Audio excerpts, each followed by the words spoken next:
I am Nora James. I used to sleep with my phone on my chest and my laptop open on the kitchen table, chasing numbers late into the night. The company was my life. I ran sales from a glass cubicle on Madison Avenue and flew to Chicago, so often the gate crew knew my name. I believed that effort was a key you could grind until the lock gave. Then one gray Monday, Mom and Dad called me into the boardroom. The windows looked over Midtown. The coffee went cold between us. Dad folded his hands and said, "Your mother and I have decided to give the company to your sister, Claire." The day I learned my parents gave the company to my sister, I quit donating 80-hour weeks. I did not make a scene. I nodded and stacked my papers with the slow care you use when your hands want to shake. Mom's eyes were kind, the way they are when she tucks a blanket over your knees. Claire was not there. She was in Boston, touring a new warehouse. I walked back to my desk and sent my team a short note. Taking time. In the elevator, I looked at my reflection and saw a woman who had grown into a stranger. Sharp suit, dry smile, tired shoulders.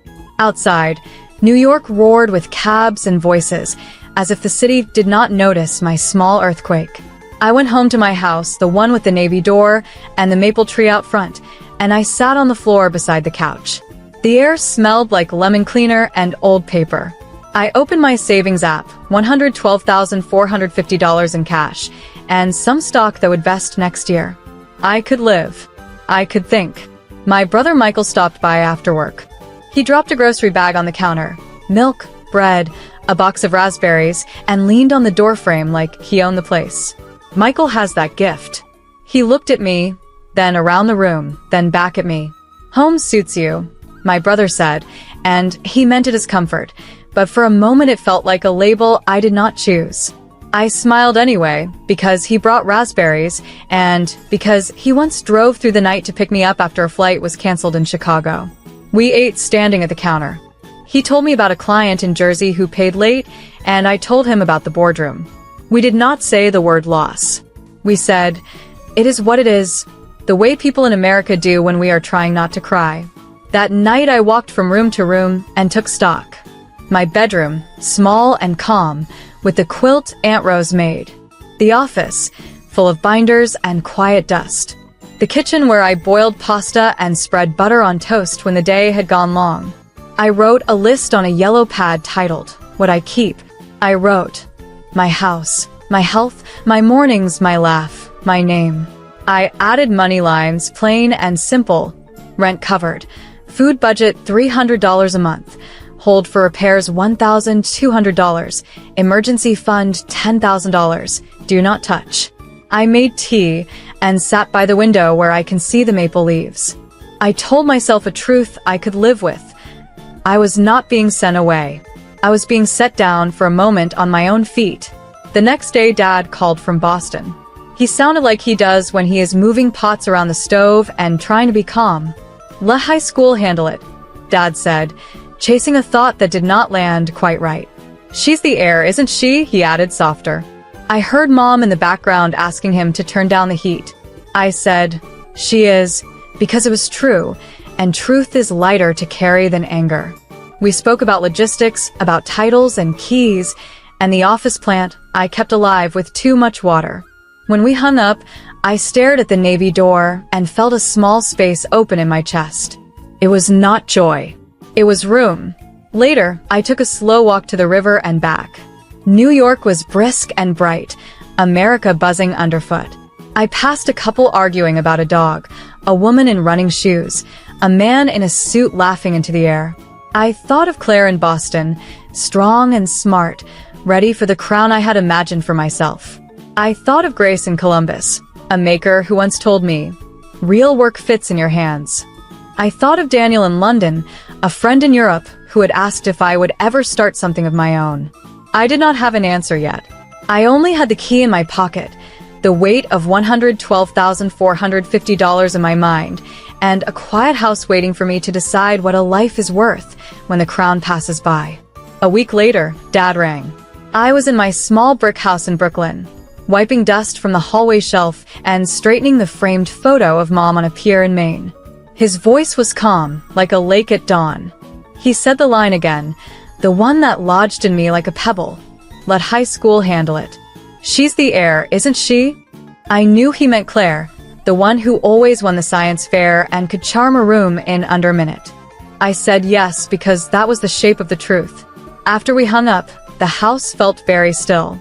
I set my phone face down on the table and listened to the quiet, the kind you only notice when the city steps back for a breath. I needed to move, so I made a list called Fix the House. It was simple. Touch up paint for the navy door, oil the hinges, sort the boxes in the office, and patch the small crack above the kitchen window. The list was not about walls. It was about giving my hands a job, so my mind would not spin. I drove to a hardware store in Williamsburg and spent $68 on a brush, a small can of paint, and a putty knife. The clerk, a woman named Elena, asked if I needed help carrying the bag. I told her I was fine and laughed when she said, "Paint solves more than it should." Back home, I worked in quiet strokes until the door gleamed again. When it dried, the house looked a little like it had decided to believe in itself. That night, Michael showed up with a paper bag and his goofy grin. He put the bag on the counter and pulled out 2 deli sandwiches and a bar of dark chocolate. "Emergency rations," he said. We sat at the small table by the window. He asked how I was, and I told him I was being practical. I told him about the $112,450 in savings, the way I sliced it into clean envelopes in my head, $8,000 for 3 months of bills, $1,200 for house repairs, $300 for food each month, $10,000 that I promised not to touch. He nodded like a coach watching warm-ups. "Home suits you," he said again, and this time it felt less like a label and more like a blessing. When he left, he pressed the chocolate into my hand and told me to save it for a good day. I put in the freezer, back left corner, a promise wrapped in foil. In the morning, an email waited from Daniel in London. He asked if I had ever thought about starting a small line of custom fixtures and shipping a first run to Europe. "We have a buyer who can wire £120,000 as an advance if you confirm a production plan," he wrote. I made coffee and read the note twice. The number sat bright in my head. I thought of Grace in Columbus, Ohio, the maker who kept her shop as neat as a chapel, of the old post office building she had turned into a plant with good light and honest floors. I thought of the road from Brooklyn to Columbus, of the plainness of that drive, and the way America opens when you let it. I replied to Daniel with 3 sentences. "I'm interested. I'll confirm costs. Give me 48 hours." The house became a war room. I cleared my office table, stacked the binders, and opened a new notebook labeled Nora Works.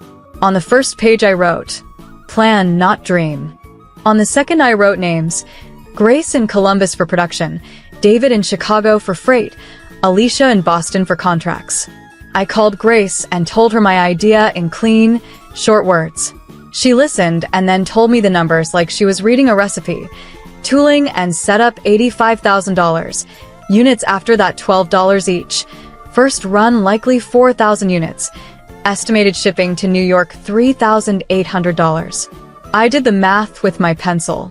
With 120,000 pounds, roughly $150,000, I could pay the setup, buy materials, cover freight, and hold a cushion. I thanked her, and she said, "Make it yours, Nora.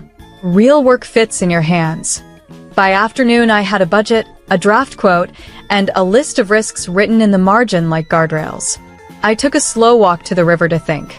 New York was bright and busy. The air had that metal taste the wind carries off the water. I told myself that starting small is not the same as thinking small. Starting small is how a house stands, one brick at a time. When I turned back, the maple leaves near my porch flashed like coins. I unlocked my navy door and stepped inside, feeling the house meet me like a partner. America felt near and wide. The kind of country that will let you try again if you bring your own hammer and your own hope.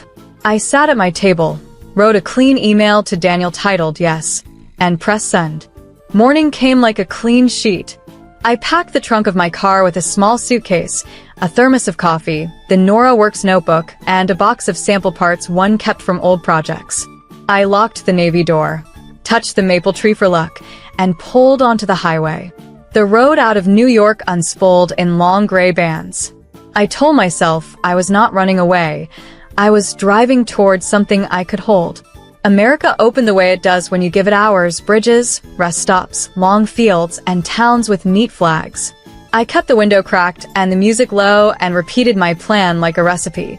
Meet Grace in Columbus, confirm costs and schedule, set delivery dates, lock freight with David in Chicago, send a clean quote to Daniel in London for the £120,000 advance. By noon I reached Pennsylvania and stopped in Pittsburgh for gas and a sandwich.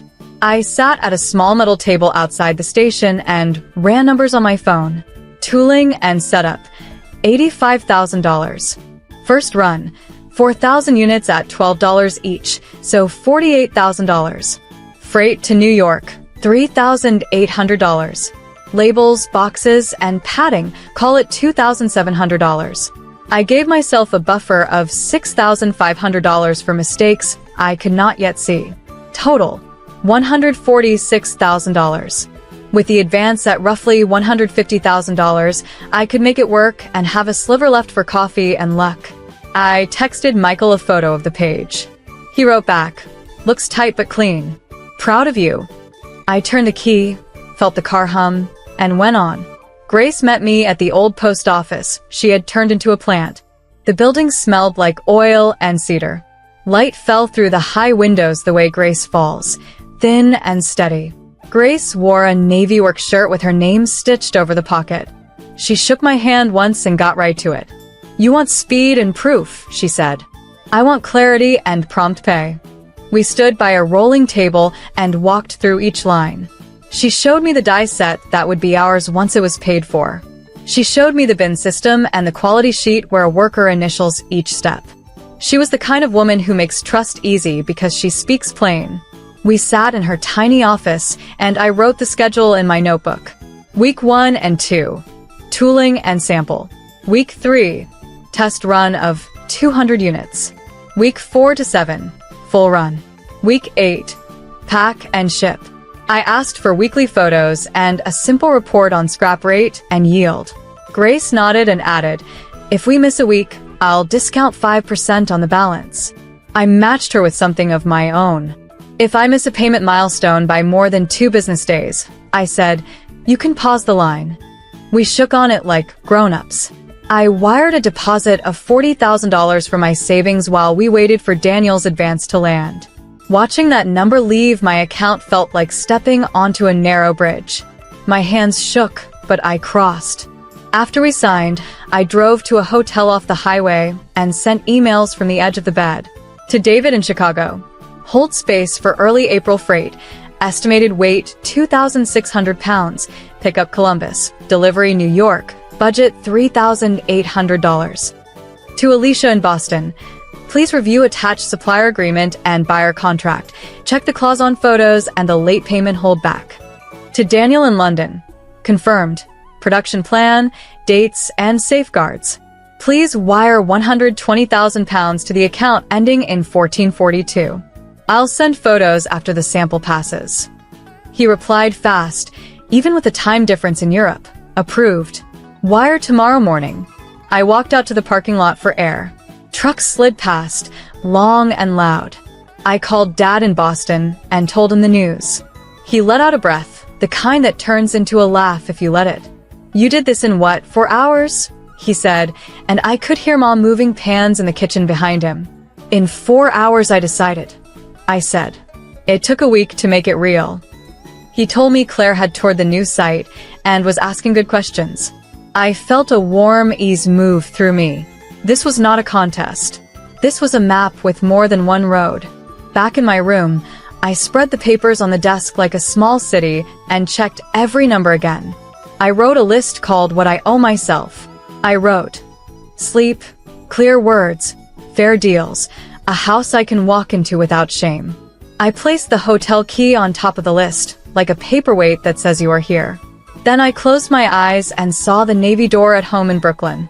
I imagined walking through it with the first box from Columbus, setting it on the table and cutting the tape.